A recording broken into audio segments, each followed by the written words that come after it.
සිසිරය අවසන් වෙලා අනුරා වැහි ඇදහැලෙනකොට ඉපල්වේ ගිහින් තිබුණු අතු නිල්ලෙන් පිරී යනවා.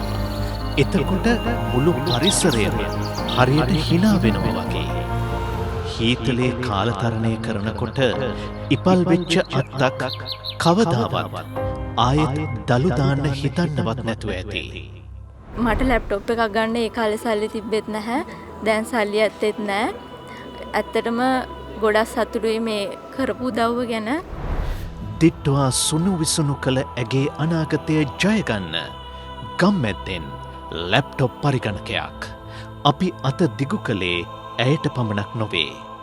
හදවත් සතුටින් පිරී ගිය හෙටක් වෙනුවෙන් ගොඩනගමු අපි අලුත් රටක්.